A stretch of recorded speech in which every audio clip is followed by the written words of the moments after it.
军事演训还在继续，3个指标没有达成，解放军不会撤离。大家好，我是肖云华，欢迎收看云华观点。今天我们聊聊环绕台岛的军事演训结束时间一再延迟，到底想要达到什么目的呢？军事行动会在什么时候结束呢？我们可以从3个指标来了解。至今有很多网友不得其解，要么就是一鼓作气解除台湾地方政府，完成祖国统一大业，要么按计划完成演训，表明立场，早日收兵。但现在的情况是，环绕台岛的军事演训行动还是在继续，至今还看不出这次军事行动会在什么时候结束。我想的话，从下列3个方面我们作为解读。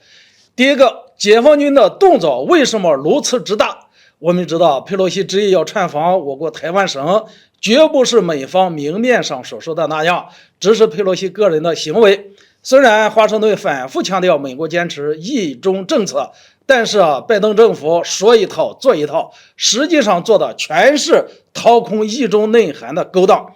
佩洛西做的是美国政府安排的，隶属于军方的行政专机，在美军航母和战斗机护航下降落在我国台北松山机场，当然属于美国政府的行为。如果解放军这次对美方的挑衅行动放任不管，必定会引发破窗效应。直到今天还有西方政客叫嚣要步佩洛西的后尘，想继续和岛内的分裂势力勾连，企图继续上演以台制华的错误行为。我这里讲的不是某个人，也不是某个政党。今天台岛的分裂势力已不局限在个别政党了，是指所有的拒绝两岸统一的地方分裂势力。第二，想要达到什么目的呢？解放军这次举行大规模的环台军演，犹如一记当头棒喝，至少需要达到2个目的。一个方面是要让世界各国清晰地认识到，台海事务是中国的内政，外部势力不得干涉，否则中国绝不会善罢甘休。解放军为了维护国家主权和领土完整，不惜一战。事实上，经过这么多年的交手，美方早应该认识到中国的崛起是世界大事，美国的围堵和打压只会是自讨苦吃。这次美方的肆意妄为，引发了解放军的强烈反制，造成了本地区的局势紧张，美方必须承担全部责任。在这一局中，中方稳稳地站在了道义的制高点上，掌握着局势的主动权。如果美方不知悔改，将会有越来越多国家认清美国的虚伪和野蛮，这对美方没有任何的好处。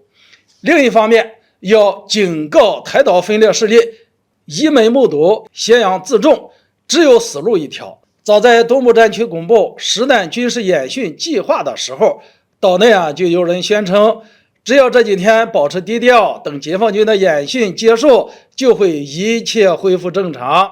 因此，解放军的这次行动必须让他们感到疼痛，用实际行动告诉对方，所谓的海峡中线根本就不存在。这次在距离台岛10公里左右的海域演习，不过是行使主权范围内的权利而已。解放军以后还会继续来，解放军随时可以对台重要港口周边航线进行管制，这就是新常态。第三，军事行动会在什么时候结束呢？在我看来这是针对佩洛西竄台和美方粗暴干涉台海事务的被动反制，是针对岛内分裂势力和域外敌对势力针锋相对的军事行动。不能再用老眼光看待这次军事演习了。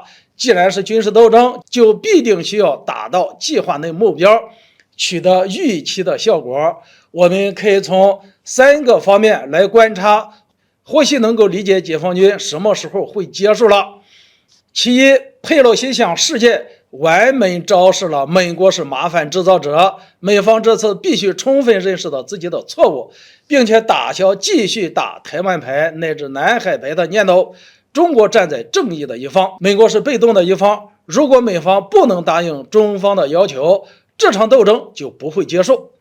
其二，那些跟在美国后面亦步亦趋的少数国家要小心了。即便你背后的主子敢来挑衅，我们也会直接掀翻桌子。你们来了，更加不会客气。如果不能对外部势力造成吓阻效果，军事行动也不会结束。第三，这次军事演训几乎是锁岛3天的演练，犹如给台岛分裂势力的脖子上套了一条链子，时刻牵动着。奉劝台独分子必须赶紧收敛嚣张气焰，和北京以及14亿中国人民相向而行。